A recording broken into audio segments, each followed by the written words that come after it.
हमने अपने आप से प्रश्न किया कि हम साधु क्यों बने? ये आपसे प्रश्न है कि कभी आपने प्रश्न किया?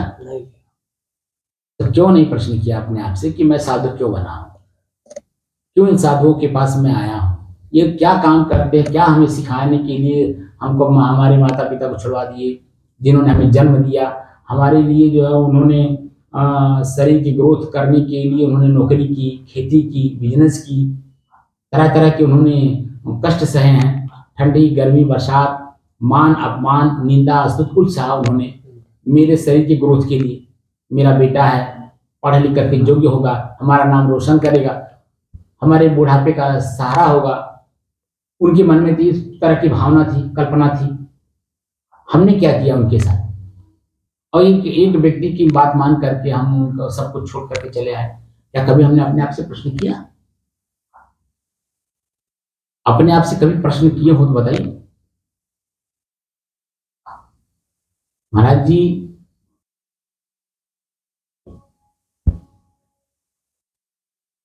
चालू हो गया जी।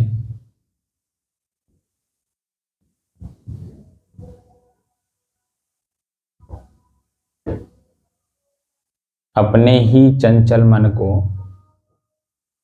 एकाग्र, स्थिर एवं शांत करने की दृष्टि से साधना करते करते आज 754 दिन हो गए।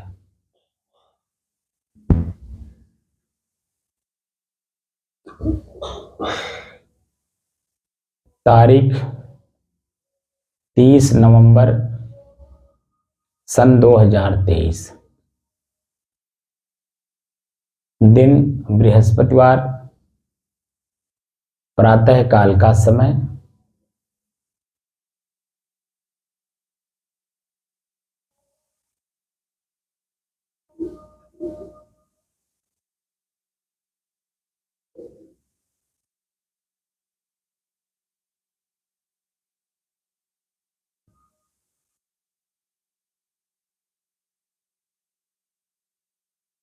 तो मैं क्या कह रहा था, कभी आपने अपने आप से प्रश्न किया? नहीं किया। तो अब तो जब आप एक अच्छे संत के पास आए हो साधना सीखने, तो जिसके पास जाया जाता है उसको अगर आप समर्पित नहीं रहेंगे तो आप सीखेंगे क्या? और एक गूढ़ चीज सीखने आए हैं जो साधुशाही का हमारा मूल है, वासना रहित जीवन। क्या सीखना है? वासना रहित जीवन। वासना रहित जीवन हमारा कैसे हो? पहला तो यही है कि वासना क्या है। वासना जानते हैं? नहीं, आप बताइए। वासना वैसे इच्छा और कल्पना को कहते हैं। जैसे हम घर द्वार छोड़े तो कल्पना लेके चले, क्या लेके चले? भगवान मिलेंगे, हमें सारी सुख सुविधा दे देंगे, हमारा मोक्ष हो जाएगा, हम स्वर्ग में चले जाएंगे, अनेकों प्रकार के जो सुख सुविधाएं हैं वहां फ्री मिलेंगे। कल्पना ही किए थे ना।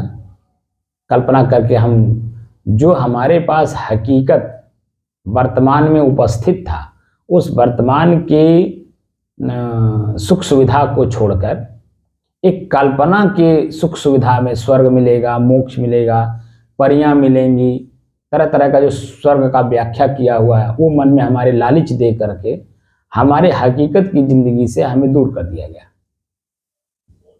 एक तो यहां, दूसरे जो वासना रहित जीवन जीने की जो बात है, तो विषय को वासना कहते हैं। 5 विषय है आपके जीवन में। ध्यानम निर्विषयम मन है। ध्यान क्या है? मन का निर्विषय हो जाना। तो विषय कितने हैं? 5। आंख से देखा हुआ जो दृश्य है वो हमारे मन मस्तिष्क में बैठा हुआ है।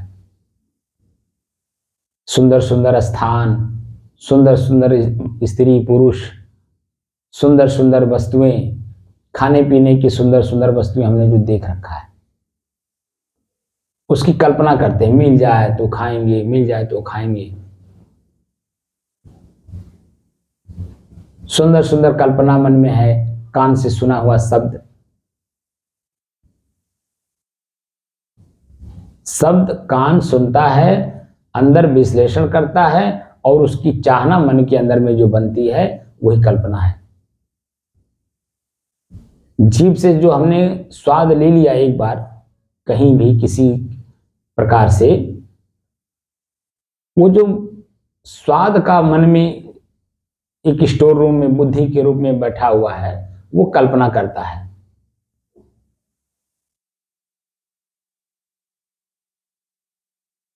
नाक से जो सुगंध हमने ले रखा है, वो वस्तु सामने आंख के पड़ने के बाद मन में इच्छा होती है, अगर मिलता तो मैं भी सुगंध उसका लेता।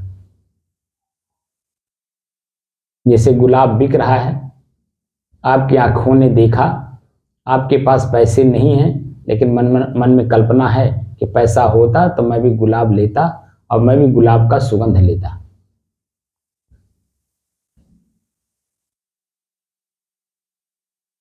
गुलाब खरीदने के लिए पैसे नहीं हैं, मन में कल्पना उठना शुरू हो गया।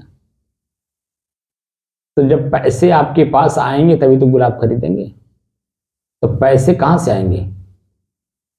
शुद्ध पैसा होगा आपका अपना मेहनत। अगर आप अपनी मेहनत नहीं की है तो जिस प्रकार से वो पैसा आएगा वो पैसा उसी तरह से चला जाएगा।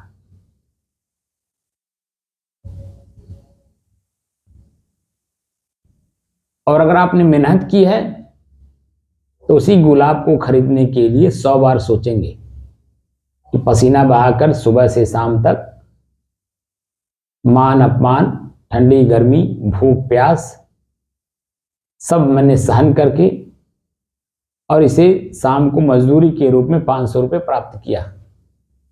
अब घर परिवार में जो माता पिता हैं, पत्नी बच्चे हैं, समाज है, अन्य संत हैं, आश्रम है, हम उसमें खर्च करें या गुलाब का फूल खरीदें? 100 बार सोचेंगे। लेकिन जब आपकी अपनी कमाई नहीं होगी, मेहनत की, तो उसे खर्च करते समय आपको जरा सा भी विचार नहीं आएगा और तुरंत खर्चा कर देंगे। अब वो गुलाब का सुगंध कितनी देर रुकेगा? वो गुलाब का फूल कितनी देर तक वो आपके अनुकूल रहेगा? क्या कभी आपने इसके बारे में सोचा? यही वासना है। इन्हीं वासनाओं को हमारे अपने जीवन में एक जो प्रबल वासना है, वो अपने हमारा जो लिंग है, पेशाब का नली, ये जबरदस्त है। इसी के बारे में हम साधु बनना चाहते हैं कि इससे कैसे मुक्ति पाएं। घर परिवार में हम इसको नहीं रोक पाएंगे। वहां तो माता पिता, भाई बंधु बहन, समाज, सभी लोग उसकी पुष्टि करने के लिए शादी विवाह के बारे में सोचेंगे। आपके मित्रगण आपको गलत दिशा देने के लिए अनर्गल बातें बोलेंगे। इसलिए साधु बना जाता है कि जो सबसे बड़ा जबरदस्त हमारे जीवन में वासना है, वह स्त्री से संबंधित जो मन में कल्पना है, इच्छा है, उसे त्याग करने की दृष्टि से। और अगर वो त्याग नहीं हुआ तो मानव जीवन में आपने किया क्या? सेवा करने वाले आप देखिए, एक से एक धनाढ्य लोग हैं जो समाज का अच्छे से अच्छे तरह से सेवा कर रहे हैं, लेकिन क्या वो भी वासना से मुक्त हो पा रहे हैं? उनके अंदर में भी वासना है कि मैं पैसे लगा रहा हूं, लोगों की हित होगा, मेरा नाम होगा, मेरा नाम होगा, लोग मुझे जानेंगे। इस इच्छा से, इस वासना से वो सेवा करता है। तो क्या वो वासना से मुक्त हो गया? हम लोगों को जो सेवा सिखाया जाता है कि संत को सेवा करना चाहिए, ब्रह्मचारी को सेवा करना चाहिए, साधु को सेवा करना चाहिए, वो इसलिए कि हमें लगातार अपने विषय वासना रूपी मन को लगातार स्थिर रखना है। लगातार स्थिर ये रह नहीं पाता, इसीलिए मन को कहीं न कहीं सेवा में लगाए रहना चाहिए। जब आप मन को कहीं न कहीं लगाए रखेंगे तो दूसरी बातें स्मृति में नहीं आएगा, ख्याल में नहीं आएगा। और जब दूसरी बातें ख्याल में नहीं आएगा तो इच्छा नहीं होगी, कल्पना नहीं होगा, उसको पाने की ललक नहीं होगी। तो जो आपकी अपनी स्वयं की स्थिति है, मैं कौन हूं, तो मैं कौन हूं कि जब ये प्रश्न का उत्तर ढूंढना शुरू करेंगे तो मैं स्थिर हूं, शांत हूं, मेरे में दुनिया का कोई भी हलचल नहीं है, किसी भी तरह का इच्छा, कामना, वासना, कल्पना कुछ भी नहीं है, मैं एकदम शांत और स्थिर हूं। उसका उदाहरण उपनिषद में आया है। ये जो नींद अवस्था है, ये जो नींद अवस्था में आप देखेंगे, जब अनुभूति के आधार पर जाएंगे तो वहां कुछ भी नहीं है, यहां तक कि अपने शरीर का ही ज्ञान नहीं रहता, मेरा शरीर भी कुछ है। आपने देखा होगा कि असहनीय वेदना, वेदना माने पीड़ा, असहनीय वेदना शरीर में है, लेकिन जब नींद आ जाती है तो वो वेदना भी हमारे शरीर में हमको अनुभव नहीं होता है। हमारे ही सामने हमारी पत्नी मर गई हो, हमारा बेटा मर गया हो, या हमारे माता, हमारे पिता मर गया हो, जो हमारे अपने खास हैं, या हमारा कोई परम मित्र मर गया हो, जैसे ही नींद आती है आप देखिए आपके दिमाग में कुछ भी नहीं रहता। आपके अपने इसी शरीर में आपका पैर टूट गया, हाथ टूट गया, कितनी पीड़ा होती है, लेकिन जब नींद आ जाती है वही दर्द, वही पीड़ा आपको पता नहीं चलता है। वह स्थिति जो आपकी है, यही आपकी अपनी स्थिति है। हमें वहां तक जाना है, चलना है, लेकिन ये जो बीच में बाधाएं हैं, आंख से देखा हुआ दृश्य, कान से सुना हुआ शब्द, कल्पना में आ रहा है, जीभ से लिया हुआ स्वाद, ये जो हमारे अपने शरीर में हमारे जो व्यवधान हैं, इनको हम कैसे पार करेंगे? इसीलिए वासना त्याग करने के लिए हम साधु बनते हैं। साधु का मतलब होता है विद्यार्थी। विद्यार्थी का एक लक्ष्य है, मुझे ये बनना है। जब ये बनना है तो उसी तरह से वो लिटरेचर पढ़ता है, इन किताबें उसी तरह से पढ़ता है, उसी तरह से मित्रता करता है, उसी तरह से लोगों के बीच में बैठ करके उस चीज को जानने की कोशिश करता है, और धीरे धीरे उसमें अपने आप को परिमार्जित करता है, परिशोधित करता है। अपने मन की प्रश्न जो अंदर में जागा, उसको हम एक विशेषज्ञ के सामने रखते हैं, जिसको हम मास्टर कहते हैं। मास्टर हमारे प्रश्न को सुनता है, अगर वो प्रश्न हमारा जायज है तो कहता है बेटा ये सही है, इसको रखो, ये तुम्हारे काम की है। अगर उस प्रश्न में कोई कमी देखता है तो तुरंत उसका उत्तर परिमार्जित करके वो आपको दे देता है, और वो चीजें आपके दिमाग में, आंख देखता है, कान उनके शब्द को सुनता है, मस्तिष्क में बुद्धि रूपी स्टोर में ले आके स्टोर कर लेता है, और फिर समय से निकाल करके उसका उपयोग करता है। और जो उसकी इच्छा है, जो टारगेट लक्ष्य बनाया है बच्चा, विद्यार्थी, उस टारगेट में वो सहायक हो जाता है। आप साधु बने, एक अच्छे संत के सानिध्य में तो रह नहीं पाए, या संगत नहीं मिली, या पूर्व प्रारब्ध कह लीजिए, जो भी कह लीजिए, लेकिन अब जो अंदर में छटपटाहट हुई है, इच्छा और कल्पना जागी है कि मैं साधु क्यों बना। 47-48 साल की हमारी उम्र हो गई, समय हमारे बहुत कम रह गया है, कभी भी शरीर छूट सकता है, तो हमसे साधना करना चाहिए, अपने जीवन को सार्थक करना चाहिए। तो सार्थक करने के लिए जब आपके मन के अंदर में कल्पना जागी, इच्छा जागी, और एक अच्छे संत मनहर दास जी का सानिध्य मिला, और मनहर दास जी खुद भी यहाँ आकर के अनुभव करके गए हैं, ऐसे वैसे नहीं आपको किसी स्थान पे भेज दिए हैं, उन्होंने खुद आपसे कितनी उम्र उनकी ज़्यादा है, 67 ईयर उनकी उम्र है और आपकी कितनी है 47 से 48 साल। वो 20 साल आपसे बड़े हैं और समाज में बहुत उन्होंने अनुभव किया है। अब वह उम्रदराज व्यक्ति, अनुभवी व्यक्ति, और मेरे पास आकर के 10 दिन 16-16 घंटा उन्होंने साधना किया है। और 16-16 घंटे का साधना, वो जो उनकी इच्छा थी जानने की, उसका झलक उनको मिला है। यहां से उसका अनुभव करके गए हैं, तब आपको उन्होंने आप मेरे पास भेजा है। आपकी चंचलता को जान रहे थे, इसीलिए आप उनसे सीखना चाह रहे थे, उन्होंने नहीं सिखाया, कहा कि वहीं आप जाइए। क्योंकि जब तक मास्टर का डांट प्लस डंडा सहन करना ये विद्यार्थी नहीं सीखेगा, तब तक उसके मन मस्तिष्क में जो कल्पना है, ये बनना है, वो बनना है, जो टारगेट बना रखा है, वो नहीं बन पाएगा। आप भी विद्यार्थी रहे हो, बचपन में पढ़े हो, बच्चों मास्टर का बेंत डंडे का मार खाए हैं कि नहीं?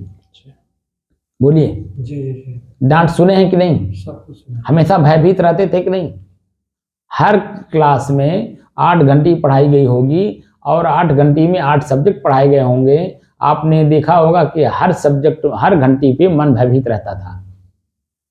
मास्टर का भी हमने काम पूरा नहीं किया है, इस घंटी का काम हमने पूरा नहीं किया है, इस सब्जेक्ट को हमने पूरा नहीं किया है, कितना मन भयभीत रहता था। लेकिन जब वही अंतिम घंटी जब लगती थी और स्कूल से छुट्टी मिलता था, तो अंतिम घंटी जैसे लगती थी, कितना रिलैक्स महसूस होता था आपको। लेकिन घर से लेकर के स्कूल तक जाने में कितना मन भयभीत रहता था। लेकिन वही जब अंतिम घंटी लगती थी स्कूल की, कितना अपने आप को रिलैक्स महसूस होता था। एक छोटी छोटी सी घटना से ही बड़ी चीजें प्राप्त की जाती हैं, वो एग्जाम्पल लेकर के। और आप अभी छोटी सी चीजों में अभी उलझ गए, आपका मन कितना चंचल है।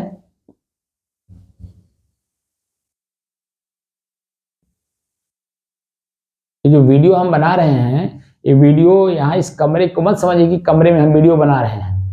यह हम उन साधकों को हम चैलेंज दे रहे हैं जिन्होंने वास्तव में आत्मस्थिति को प्राप्त करनी हो। और ये प्रवचन करने वाली चीज नहीं है, ये भीड़ को शिक्षा देने वाली चीज नहीं है, ये स्वयं के अनुभव की चीज है। और स्वयं अंदर से अनुभव करने के लिए आंख नाक कान सब बंद करना पड़ता है। गीता में भगवान कृष्ण ने स्पष्ट कहा है, 10 द्वारा नहीं संयम्य, 10 इंद्रियों को संयमित करो, अपने बस में करो। और सदगुरु कबीर ने उसी को हिंदी में रूपांतरित करके कहा, 10 द्वारे तारी लावे, तब दयाल के दर्शन पावे। तारी का मतलब होता है बंद करना। 10 इंद्रियां जब तक बंद नहीं होंगी, तब तक आपका अपना स्वयं का दर्शन नहीं होगा। आपका मन भी एक इंद्रिय है, वो कल्पना में हमेशा दौड़ता रहता है। बहुत सारी चीजें ऐसी आपको कल्पना करा देगा कि आपको बैठने नहीं देता है। अभी तो शुरू किया आपने, अभी तो बहुत कुछ जानना है, अभी तो आपका मन ही एकाग्र नहीं हो रहा है। बाहरी कितनी कबाड़ हमने अंदर में भर रखा है कि जिसमें हम कल्पना में जा रहे हैं। ये ऑपरेशन चल रहा है आपका, जान रहे हैं? आपके मन का ऑपरेशन चल रहा है। ऑपरेशन थिएटर को आपने देखा है? जब डॉक्टर मरीज को ऑपरेशन थिएटर में ले लेता है, उसके बाद मरीज समर्पित हो जाता है और डॉक्टर उसके सारे ट्रीटमेंट करके उसे जब बाहर निकालता है ना उस कमरे से, तो वह व्यक्ति हमेशा स्वस्थ होकर के निकलता है। तो आपका ऑपरेशन चल रहा है और इस ऑपरेशन के दौरान आपका चीर-फाड़ हो गया है और ऐसे लेकर आप भाग जाएंगे। जिस मरीज का ऑपरेशन होता है, ऑपरेशन के समय में चीर-फाड़ होता है कि नहीं? डॉक्टर करता है। और उस समय में उसको चेतना आ जाए और वो उठ के भागने लगे, तो उसके अपने ही शरीर की क्या गति होगी, आप बताइए। क्या आपने अनुभव किया? आप यहाँ ऑपरेशन के लिए आए हो।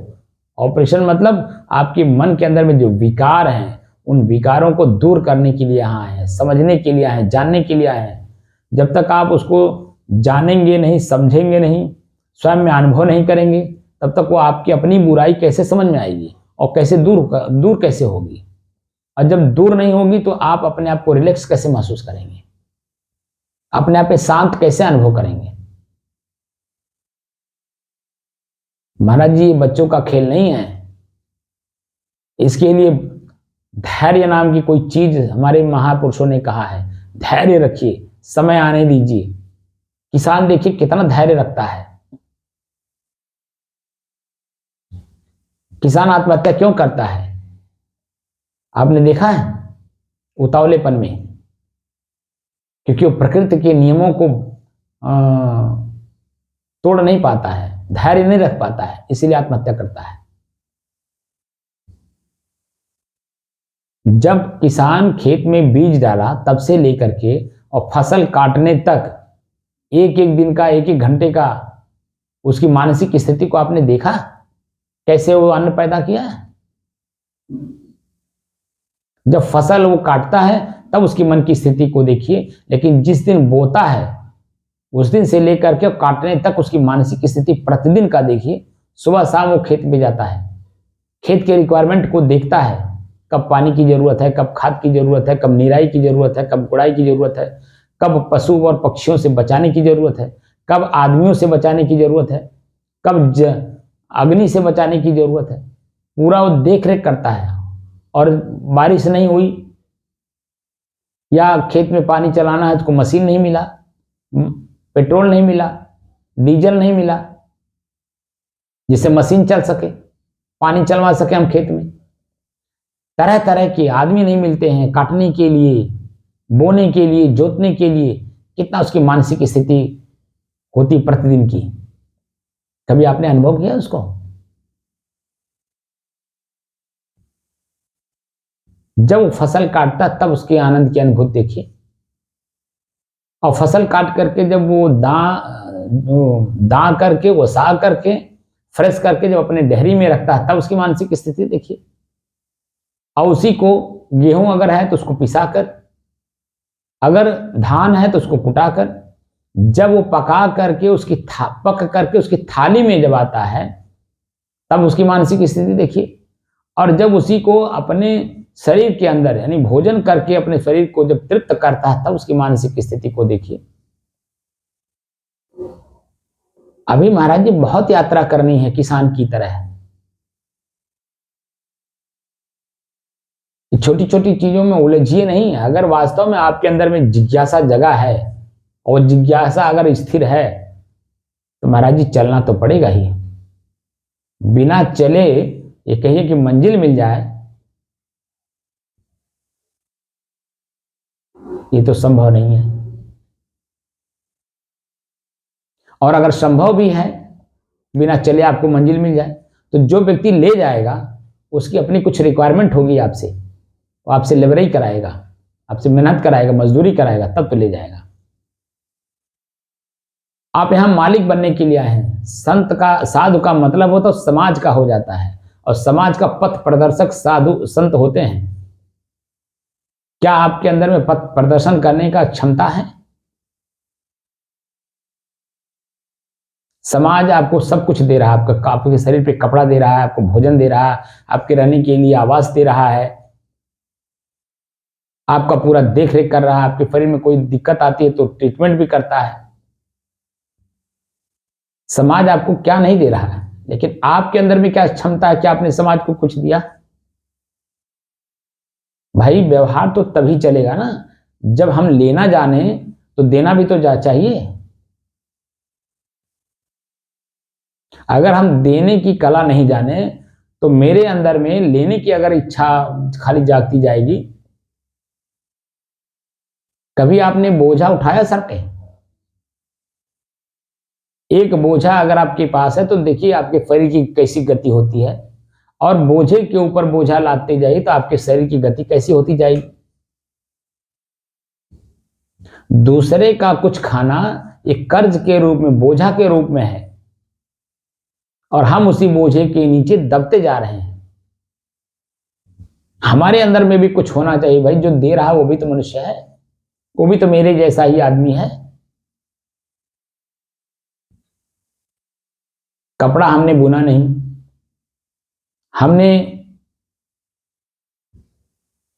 वो जो ऊन पैदा होता है उसको क्या बोलते हैं पौधे को, रमोतर कपास। हमारे पास खेत है ही नहीं है, हमने कपास बोया ही नहीं और रुई निकाला नहीं, उसको धोना नहीं, मशीन हमारे पास है नहीं कि जो हम कपड़ा बुन सके। तो हमारे अपने ही आदमियों ने, कितने समझदार लोग हैं कि एक कपास बीन बीन करके, रुई इकट्ठा करके कपड़े बुने। कितना समय लगा होगा, और उस कपड़े को पहन करके हम चमका रहे हैं। क्या उसकी रिक्वायरमेंट हमने पूरी की? उस किसान का भी तो अपना कुछ रिक्वायरमेंट होगा, क्यों रमत बाबू भाई? जब हम कपड़ा खरीदने जाते हैं तो कपड़े बेचने वाले का भी तो रिक्वायरमेंट होता है कि भाई हमारे इस कपड़े का ये कीमत है, आपको अगर चाहिए तो कीमत अदा करिए। तो आप जब कीमत अदा करते हैं तो वो भी खुशी खुशी देखिए आपको देता है, झोले में डाल के देता है, प्रसन्नता से देता है, और कहता भी है भैया पुनः दोबारा पधारिए हमारे इस दुकान पर। लेकिन आप कपड़ा तो लेना चाहते हैं लेकिन उसका रिक्वायरमेंट पूरा नहीं करना चाहते, तो देगा आपको? बोलिए, क्यों रमत बाबू? क्यों देगा भाई? वो भी तो वही है जो तुम हो, वो भी खरीद के लाया था ना, खरीदा कहीं न कहीं से। माने वो भी तो मनुष्य ही है, खरीद के लाया है। तो आखिर कोई मनुष्य बनाया है, वो व्यापारी उसके वो भी तो किसान को कीमत अदा करके लाया ना, तभी तो अपने दिन दुकान पे वो सजा करके रखा है। क्यों? अगर वो खरीद के ना लाया होता तो अपने दुकान पे सजा करके रखता, दिखाता हुआ, तब चोरी से बेचता, तब कान में बोलता, एक गठरी बना करके जगह रखता और आपको बोलता भैया हम ये कपड़ा बेच रहे हैं, आपको लेना है। कुल मिलाकर के हमारे पास भी क्षमता होनी चाहिए महात्मा जी, किसी से कुछ ले रहे हैं तो उसको भी कुछ देने की क्षमता होनी चाहिए। और आपसे बताएं कि पूरे विश्व को, एक दो आदमी की बात नहीं कर रहा हूं, पूरे विश्व को अगर किसी ने कुछ दिया है तो वह पूरे विश्व के हमारे समझदार लोगों ने दिया है। वह है संत, फकीर।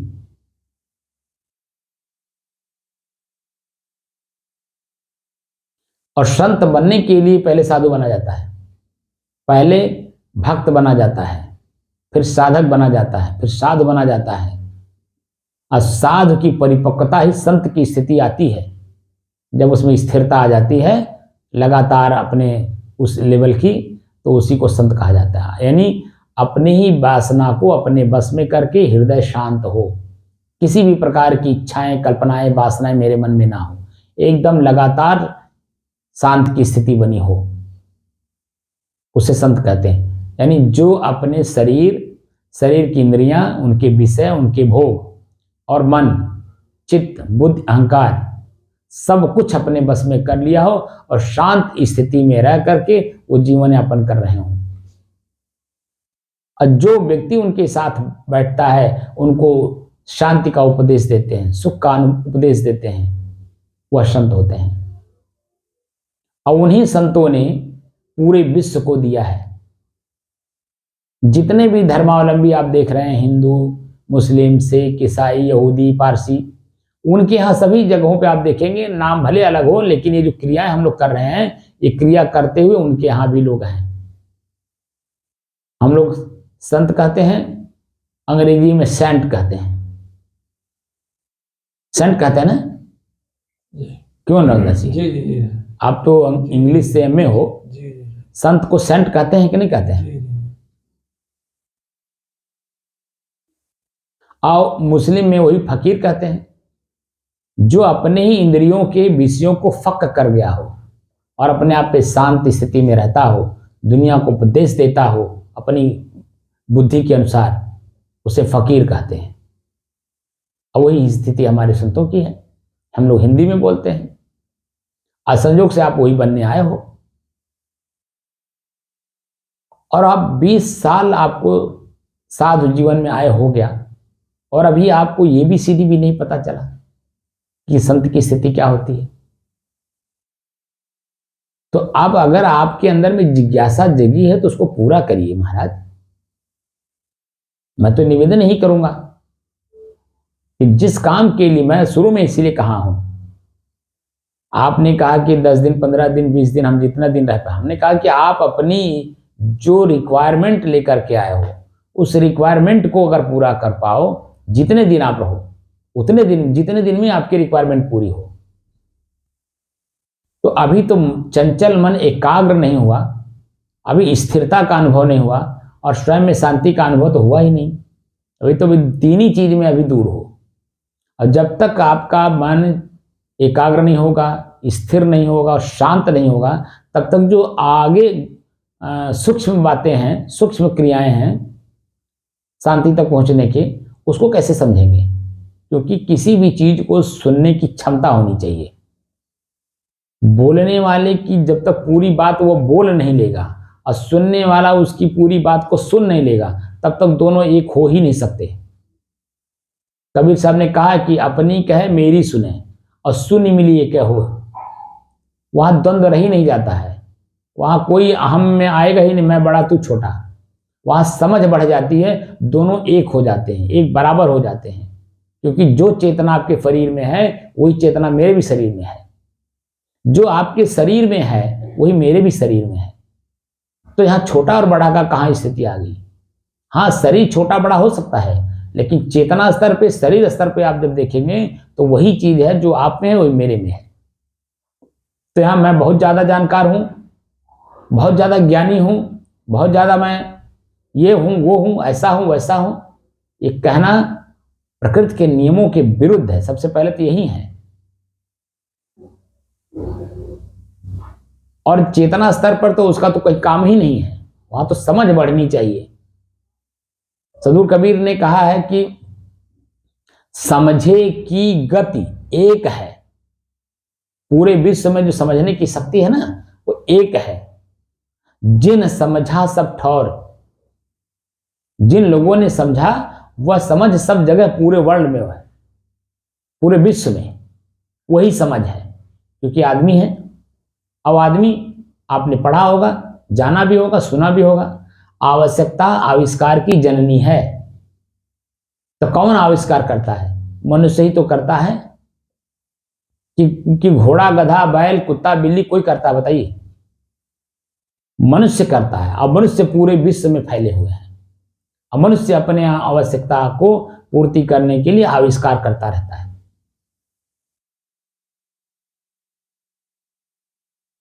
तो हम लोग तो अभी मनुष्य नहीं हैं, संत तो दूर की बात है। तो पहले तो हमारी अपनी समझ बढ़ाइए, मनुष्य बनने की कोशिश करिए। तो उसके लिए हमारे चंचल मन को एकाग्र, स्थिर और शांत होना बहुत जरूरी है। अगर ये काम नहीं कर सकते हैं तब तो आप बस वैसे ही हैं, बस खाइए और घूमिए और कर्जा ला दिए अपने सर पे। इस शरीर छूटने के बाद जिस जिस व्यक्ति का एक दाना भी आपने खाया होगा, उस दाने को, एक दाने का सूद ब्याज सहित 10 दाना आपको अदा करने के लिए उसके घर में जाके जन्म लेना पड़ेगा, उसके एरिया में जाके जन्म लेना पड़ेगा, इर्द गिर्द उसके जाके जन्म लेना पड़ेगा और वहां नौकर बन करके, मजदूर बन करके जाके भरना पड़ेगा। इसलिए अगर समाज से कुछ ले रहे हैं तो अपने पास हिम्मत जुटाइए, थोड़ा सा अपने पास मेहनत करके अपने खुद को ताकतवर बनाइए कि हम किसी से कुछ ले रहे हों तो उसके एवज में उसे देने की कुछ हिम्मत रखें। हमारे पास भी कुछ उसके देने के लिए ताकत होनी चाहिए, बल होनी चाहिए, धन होना चाहिए। तो आपके पास ज्ञान धन, ज्ञान मतलब जानकारी का धन, और जानकारी 2 तरह से होती है, ये भी आप जानते हैं, स्कूल पढ़े हैं इसलिए जानते हैं। एक थ्योरी के रूप में, एक प्रैक्टिकल के रूप में। थ्योरी तो किताब, आंख से किताब में पढ़ लिया जाता है, कान से किसी की बताई हुई चीज़ों को सुन लिया जाता है, लेकिन वो तब तक स्पष्ट नहीं होता जब तक हम स्वयं प्रैक्टिकल नहीं करते। तो प्रैक्टिकल ही हमारे यहाँ हिंदी में प्रज्ञा बोलते हैं। अनुभव, अनु माने पीछे, भव माने उत्पन्न होना। जब तक हम प्रयोग करके, प्रैक्टिकल मतलब प्रयोग, हम प्रयोग करके स्वयं उस स्थिति को नहीं जान लेते हैं, तब तक हमारी जानकारी अधूरा है। उसी को प्रज्ञावान कहते हैं। जो प्रज्ञा शब्द का अपने जीवन में प्रयोग करता है वो प्रज्ञावान है। और उसी को वैज्ञानिक भी कहते हैं। ज्ञान और विज्ञान, ज्ञान मतलब जानकारी, और उसी जानकारी का प्रयोग करके जब उसकी यथास्थिति जानने का प्रयास किया जाता है, उसे विज्ञान कहते हैं, उसी को वैज्ञानिक कहते हैं, उसी व्यक्ति को वैज्ञानिक कहते हैं जो जानने की स्थिति, जानने की इच्छा रखता है। एपीजे अब्दुल कलाम जी क्या थे? मनुष्य ही तो थे। शरीर रूप से देखा जाए तो मनुष्य ही थे, लेकिन नहीं, उन्होंने अपने आप को परिमार्जित किया और उस चीज को जानने की कोशिश की। एक गरीब परिवार से जन्मा हुआ व्यक्ति अब पूरे भारत को ऋणी बना के चला गया। क्यों? उन्होंने ऐसा कार्य किया कि पूरा भारत उनके कर्मों के अनुसार दबा हुआ है। पूरे देश को सुरक्षित रखने के लिए सभी मनुष्यों को अपना परिवार मान करके उन्होंने अपनी शादी नहीं की, वैराग्यवान रहे और देश को आगे बढ़ाने के, देश का मतलब इस वर्तमान समय में 135 करोड़ जनता है और 135 करोड़ जनता में हम आप भी आते हैं। हमारी आपकी सुरक्षा की दृष्टि से उन्होंने कितना बड़ा काम किया, वह कितने बड़े संत हैं। हम लोगों को भी कुछ चाहिए, कुछ करना चाहिए, कुछ भी करें, कुछ भी मतलब जो हमारी संपत्ति है, दया, क्षमा, संतोष, धैर्य, विचार, विवेक, गुरु भक्ति, नम्रता, कोमलता, स्थिरता, शांति, सुख, आत्मस्थिति, कैवल्य, मोक्ष, यह हमारी अपनी थाती है। इस थाती में से कोई चीज चुन लीजिए, उसमें आप चलिए। और संत के पास तो ये सारी संपत्तियां होती हैं।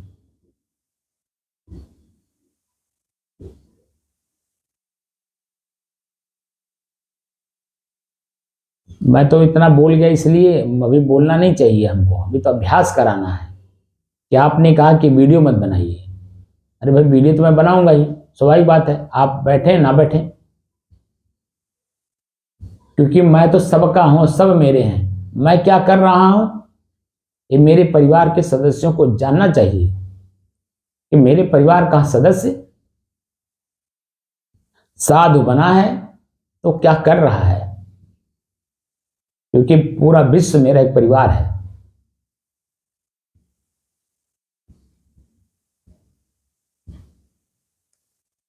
और मैं अपने परिवार को ये जनाना चाहता हूं कि भाई मैं भी ये कुछ कर रहा हूं। ये मत समझिएगा कि मैं आपका खा रहा हूं तो कुछ कर नहीं रहा हूं, मैं भी कुछ कर रहा हूं। और मैं एक ऐसा अद्वितीय काम कर रहा हूं कि जो संसार में भ्रम फैले हुए हैं कि कोई कुछ दे देगा तो मुझे मिल जाएगा। अरे कोई वैसे भी सामान्य रूप से देख लीजिए, कोई अगर किसी को कुछ देता है तो उसके एवज में कुछ चाहता है तभी देता है, अन्यथा क्यों देगा। सूक्ष्म रूप से उसके मन में कहीं कहीं कोई बात रहती है। तो हमें अगर समाज कुछ दे रहा है, हमारे भोजन का पूरा व्यवस्था कर रहा है, हमारे शरीर पे जो वस्त्र हैं उसकी पूरी व्यवस्था कर रहा है, हमारा पूरा देख रेख करता है, हमारे शरीर में कोई रोग उत्पन्न होता है तो दवा पानी भी वही कराता है, तो हमारे समाज के लोग, हमारे परिवार के लोग हमारे प्रति तो बहुत समर्पित हैं। लेकिन इसी समाज के प्रति क्या मैं भी समर्पित हूं? मेरा जो क्षमता है शारीरिक, मानसिक, आर्थिक, सामाजिक, किसी भी तरह की, क्या मैं उसे समाज को दे रहा हूं? इसलिए मैं वीडियो बना करके समाज के सामने प्रस्तुत करता हूं कि मैं जो बोल रहा हूं वास्तव में हमारे संतों ने, ऋषियों ने, मुनियों ने, समझदारों ने हम लोगों को समझ पहले से दे रखे हैं। मैं कोई अपने पास से नहीं दे रहा। हाँ, ये है उस चीज को जानने की कोशिश किया हूं। हमने अपने इंद्रियों को अपने बस में करने की कोशिश कर रहा हूं और कोशिश करके जो अनुभव हो रहा है वो अनुभूति मैं आप लोगों से जोड़ना चाहता हूं, क्योंकि मैं भी कुछ कर रहा हूं। अब मैं क्या कर रहा हूं ये आप लोगों के सामने रहना चाहिए। मैं निकम्मा हूं कि परिश्रमी हूं, एक अच्छा नागरिक हूं कि खराब नागरिक हूं, ये प्रदर्शन मेरा समाज के सामने होना चाहिए। इसलिए मैं वीडियो बना रहा हूं। मुझे शौक नहीं है पैसे कमाना है, या कि हमें शौक नहीं है कि मुझे अपने आप को समाज के सामने प्रदर्शित करना है कि मैं भी समाज में हूँ। नहीं, मैं इसी समाज का एक सदस्य हूँ। मैं कुछ कर रहा हूँ लोगों को पता करने के रहने के लिए कि हाँ भाई, कोई राम लखन दास नाम का साधु है, वो भी कुछ कर रहा है। और आज समाज में 6 चीजें बहुत तेजी के साथ बढ़ रही हैं। क्या आपको पता है वो कौन कौन सी चीजें हैं? 6 चीजें बोलिए। नहीं। और हमारे अपने परिवार के, समाज के लोग उसमें, उसके जाल में फंसते जा रहे हैं। तो उस जाल से निकालने के लिए जो मेरे पास उपाय है, हमारे संतों ने जो उपाय दिया है, वही उपाय मैं बताने की कोशिश कर रहा हूं। सबसे पहले तनाव बढ़ रहा है मनुष्यों का इच्छा के कारण, डिप्रेशन अंग्रेजी में जिसको कहते हैं। तो डिप्रेशन की वजह से सबसे पहला काम है ब्लड प्रेशर बढ़ रहा है, दूसरा है शुगर बढ़ रहा है, तीसरा है ब्लड शुगर हो रहा है, चौथा है हार्ट अटैक, पांचवा है ब्रेन हेमरेज, और छठवां सुसाइड। हमारे अपने ही परिवार के सदस्य इन 6 चीजों में ग्रसित होते जा रहे हैं, और इसका जो उपचार है वो संतों के पास है। और पूरे विश्व में अगर किसी समाज में कोई विकृति आई है तो समझदारों ने, संतों ने, ऋषियों ने, विद्वानों ने उस समस्या का समाधान किया है। और संयोग से मैं भी एक संत हूं, और ये बातें मेरे समझ में आई कि हमारे अपने समाज के लोग इस 6 चीजों में ग्रसित होते जा रहे हैं। ये जो मानव जीवन मिला था सार्थक करने के लिए, मोक्ष प्राप्त करने के लिए, दुख से छूटने के लिए, पीड़ा से मुक्त होने के लिए, और उसी में और पीड़ित होते जा रहे हैं। तो सबसे पहले तो मैं अपने आप को बचाऊं, और उसके साथ साथ जो मेरे साथ बैठे, मेरे विचारों को सुने, उसका भी जीवन कल्याणमय हो, यानी अपने रोग से अपने आप को मुक्त करे। इन 6 चीजों से मुक्त करने के लिए मैंने ये साधना शुरू किया है। मुझे होड़ नहीं है कि मैं लग्जरी गाड़ी में चलूं, पैसे कमाऊं, हमें लोग वाह वाह कहने वाले लोग हों, जिस दिशा से मैं जाऊं उस दिशा में हमारी कीर्ति फैले। हमें कुछ नहीं चाहिए, हमें तो समस्या का समाधान ढूंढना है। और समस्या का समाधान एक ही है, मन की एकाग्रता, मन की स्थिरता और मन की स्वयं में शांति का अनुभव। मैं और मेरे का अनुभव, मेरा क्या है और मैं कौन हूं, ये 2 चीजों को अलग अलग करके उसको जानने का प्रयास। तो अगर हम नहीं बताएंगे, संत हैं, अभी पूर्व के ऋषि नहीं है, पतंजलि नहीं है, कणाद नहीं है, जैमिनी नहीं है, हमारे पूर्व के लाखों संत नहीं है, ना कबीर है, ना बुद्ध हैं, ना तुलसीदास जी हैं, ना रविदास जी हैं, ना घीसा संत हैं।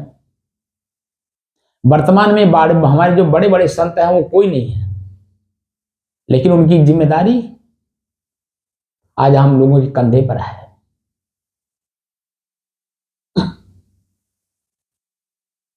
क्या उनकी जिम्मेदारी हम अपने कंधे पे लेकर के उसको समझ रहे हैं? क्या समाज को बदलने के लिए हम कोई उपाय कर रहे हैं? क्या समाज में आए हुए विकृतियों को हम दूर करने की कोशिश कर रहे हैं?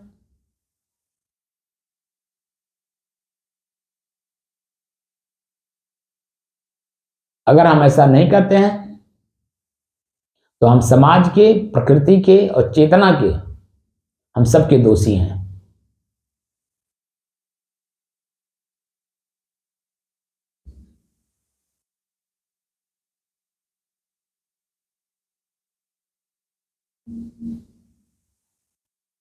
अगर दोष मुक्त होना है तो अपनी हैसियत में रहना होगा। हमारी जो थाती है, हमारे संत की जो थाती है, उस हैसियत में रहना होगा, और उसी को प्राप्त करने के लिए हम लोग साधु संत बनते हैं। अब बात समझ में आई आपके कि हम साधु क्यों बनते हैं? जैसे डॉक्टर क्यों डॉक्टर बनता है? पहले अपने आप को परिमार्जित करता है, तब दूसरे के रोग को मुक्त करके उसे प्रसन्नता देता है, उसको सुखी करता है, और उसी सुखी में वो भी सुखी रहता है। तो हम लोग तो सबसे बड़े डॉक्टर हैं जो मानसिक रोग से मुक्त करते हैं। जो सबसे बड़ा रोग है उसका मानसिक रोग है। मानसिक रोग से ही शरीर में रोग उत्पन्न होता है। क्या आपको पता है इस बात का? हम लोग मानसिक डॉक्टर हैं। हमारे पास कोई भी बच्चा, बूढ़ा, जवान, रोगी, निरोगी, पढ़ अपढ़, ज्ञानी अज्ञानी, स्त्री पुरुष, कोई भी व्यक्ति, बच्चियां हों, औरतें हों, बूढ़ी हों, हमारे पास हर व्यक्ति बैठना चाहता है। क्यों? क्योंकि उनको मालूम है कि ये हमारे साथ कोई दुर्व्यवहार नहीं करेंगे, हमें अच्छा ही सीख देंगे, हमें ज्ञान देंगे आत्मा परमात्मा का।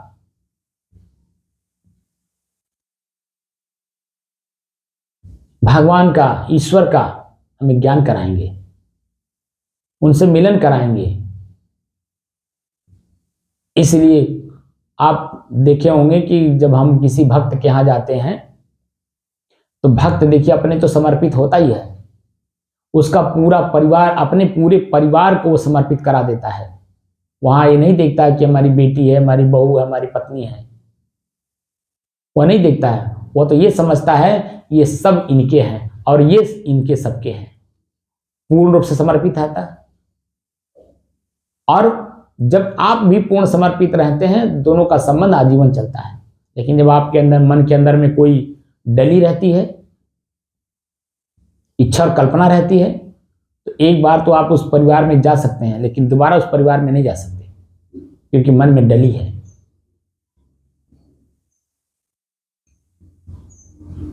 इसलिए हम लोगों को एकदम मन के अंदर में तो कुछ रखना ही नहीं है।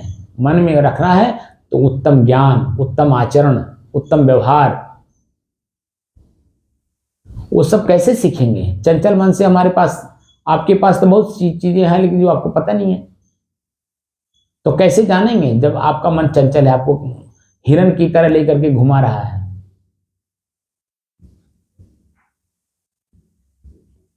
इसलिए आप अपने मन की द्वंद्वता को त्याग करके जिस काम को करने के लिए आए हैं, इसीलिए मैंने शाम को आपको रोका कि अभी से आपके दिमाग में ये बात स्थिर नहीं होनी चाहिए कि फला डेट को फला समय में हमें जाना है। जब आपका अनुभूति, जो काम करने आप आए थे, यहां कोई चीज की कमी आपको लग रही हो तो बताइए। क्यों अनुराग दास जी? कोई कमी नहीं है, बस ये है कि ये जो बात हो रही है ना अपना वीडियो वाला, ये हमको पसंद नहीं है। तो आपकी पसंद से मैं काम नहीं कर रहा हूं ना। नहीं तो आपको ये, आप मेरे से समर्पित आए हो। हम बात आपको समझिए। हाँ, हम आपसे व्यक्तिगत तो समर्पित है, बाकी जैसे ये चीज हम ना तो देखते हैं ना आप भले ना देखिए, हम आपको देखने की बात नहीं कर रहे हैं, हमको बनवाना भी नहीं है। तो आप देखिए, अधूरा काम छोड़ करके जा सकते हैं। हम जैसे आपकी इच्छा हम चले भी जाएंगे ना, हमारी इच्छा नहीं, हमारी इच्छा तो आप रह करके काम करिए, लेकिन हमारी जो इच्छा है, हम तो देखिए प्रतिदिन यही हमारे सामने बैठे हुए हैं। भाई हमारी भी कुछ मान लो तो नहीं तो हम आपकी बात को नहीं सुन सकते ना। हम, आप हमारे पास आए हो, मैं आपके पास तो आया नहीं। तो हम आपसे कोई जबरदस्ती थोड़ी कर रहे हैं। नहीं, जबरदस्ती की बात नहीं कर रहे। निवेदन किया, अगर आपकी इच्छा नहीं तो हम चले भी जाएंगे, ऐसा कुछ नहीं है। नहीं, हम देखिए, आप रह करके साधना सीखिए। और रही बात वीडियो की, ये वीडियो हम क्यों बनाते हैं, ये मेरा प्रश्न है। ये सारी बातें आपकी ठीक है, सब कुछ हम मानते हैं, मगर वीडियो हमको, अच्छा, सब कुछ मानेंगे लेकिन किला वहीं गाड़ेंगे। हाँ बस ये कुछ भी मान लीजिए। तो फिर भैया आप माने कहाँ? तो फिर कहाँ मानेंगे जब आपकी नहीं, आप स्वीकार कर हाँ, मैं क्या कह रहा हूँ, ये हमारी बात तो आप सब स्वीकार करेंगे। हाँ, तो आप ही ज्ञान की बात सब स्वीकार करते जा रहे हैं। नहीं, इससे बात वही हुई ना कि नहीं वीडियो से मान लो, अब हमें को शो नहीं करना, हम अपने को संसार में नहीं दिखाना चाहते हैं। आप कुछ करते रहिए, बाकी हम तो नहीं कुछ करना चाहते ना। अभी अब हम कुछ कर ही नहीं रहे हैं, अब हम हाईलाइट होना चाहते हैं। मैं आपको हाईलाइट कहाँ कर रहा तो हूँ? हम वो जब आप अपलोड करेंगे, डालेंगे तो सब हो ही जाएगा ना। नहीं, उसमें उसमें तो जिज्ञासु को जिज्ञासा पैदा करने की दृष्टि से हम डाल रहे हैं ना, तो कि जो जैसे आप आए, पहले हमारी बात सुनिए। आप मेरे पास आए हो ना कि मैं आपके पास आया हूँ, पहली बात यही जान लीजिए। तो जिसके पास, मैं शुरू में इसलिए कहा हूँ कि जिसके पास जाया जाता है उसको पूरा समर्पित हुआ जाता है। वहाँ ABCD नहीं रखा जाता कि बीच में कोई चीजें, कुछ ही सामने है। उसमें समर्पण में अनुचित भी देखा जाता है। कई जगह हमने देखा है, आप भले ही क्या एक बात बताइए, आपकी बात सारी सही है, आप बताइए मैं यहाँ अनुचित क्या हो रहा है? वीडियो बना करके किसी के सामने प्रस्तुत किया जा रहा आप है। उचित हैं, अगर सारा संसार उचित नहीं है, कई जगह हमने ऐसे उदाहरण देखे। हाँ, वीडियो का ही नहीं, अगर कोई व्यक्ति पूरा समर्पित होता है, उसके साथ में आलोक क्या होता है, कभी कभी क्या है होता है कि कुछ चीज़ कही नहीं जा सकती है। हम समर्पित हैं, हम जानते हैं हमारा कोई नुकसान नहीं होगा, हमारा शारीरिक आर्थिक मानसिक कुछ नुकसान नहीं होना है, मगर हमको ये चीज़ अच्छी नहीं लगती है, इसलिए हमने आपको बोला कि भाई हम यही तो मन की गति है हाँ, कि आपको अच्छी नहीं लगी, आपके हाँ। अनुकूल जो चीजें होगा तो ही करेंगे आप। अब इसके आगे मैं क्या कह सकता हूँ? जब आप अपने ही मन के अनुकूल चाहेंगे तो मैं आपके मन के अनुकूल कैसे हो सकता हूँ? कोई भी मास्टर विद्यार्थी के अनुकूल अगर रहेगा तो बताइए वो पढ़ेगा क्या, वो पढ़ाएगा क्या? अगर विद्यार्थी के अंदर में भय नहीं है, ठीक है, मगर भय का दूसरा मतलब भी होता है। अगर मान लो अगर ये भय की बात हुई तो भी व्यक्ति का बच्चे का शोषण होता है, फिर कई जगह विद्यालयों में होता है, हर जगह हमने देखा है। हालांकि हमारा कुछ शोषण नहीं होना है, आप बहुत अच्छे संत हैं, हम आपकी बात सारी बातें मानते हैं, मगर कुछ सिद्धांत भी तो होते हैं। जो चीज़ बच्चे को पसंद नहीं है, ठीक है, बच्चे को मान लो कोई चीज़ नहीं आ रही है, नहीं पसंद आ रहा है, तो उस जबरदस्ती उसको आप कैसे कर सकते हैं? बच्चे को इसलिए बदल दिया जाता है साइड, चलो भाई उसको आर्ट साइड लेना है, साइंस साइड लेना है, मैथ लेना है, बायोलॉजी लेना है, ठीक है, उसको बायोलॉजी नहीं आ रहा है, कोई बात भी नहीं है, पढ़ाना तो है ही है ना। मास्टर तो आखिरी तक मर्जी तक पढ़ाता रहता है। तो एक बात बताइए, पहले बात सुन लीजिए, बच्चे का तो इच्छा है, तो जब बच्चा मान लीजिए बायोलॉजी पढ़ना चाहता है या आर्ट्स पढ़ना चाहता है, कॉमर्स पढ़ना उसको रुचि तरीके से पहले बात आप सुन लीजिए, आपकी बात मैं समझ गया। तो उस मान लीजिए आपको तो छूट दे दिया गया, आप छूट तो पा गए और आप आर्ट्स नहीं पढ़ना चाहते, कॉमर्स पढ़ना चाहते हैं, तो कॉमर्स वाले मास्टर के पास जब आप जाएंगे तो क्या मास्टर को समर्पित नहीं होंगे? मास्टर जब समर्पित होंगे तो जरूर थोड़ी कि मास्टर उसी मान लो हर चीज का जो है मान लो उसी के प्रति तो पढ़ेंगे क्या आप? तो वो पढ़ाएगा क्या? जो विषय पढ़ाएगा, विषय वही विषय की बात कर रहा हाँ, हूँ। तो हाँ, विषय तो जो तो विषय ये तो विषय से हट की चीज है। ये तो नहीं, यूट्यूब मोबाइल ये आ जाए है, मान लो अगर आज ये नहीं होते संसार में तो ये शिक्षा का आदान प्रदान तो चल ही रहा था। अरे चल रहा था, ऋषियों मुनियों सब लेकिन कुछ आज का संसार जो को दौर किस है, पास हो गया। भाई देखिए हम आपसे बात नहीं करना चाहते, जी, तो हम भी नहीं चाहते हैं। तो आप बिल्कुल आप अभी जा सकते हैं, बिल्कुल बिल्कुल, हम ठीक है, ठीक है। हाँ आप अभी जा सकते हैं, कोई बात नहीं, ठीक है। साहेब जी, साहेब बनते इसको बंद करिए, लाइए हमें दीजिए।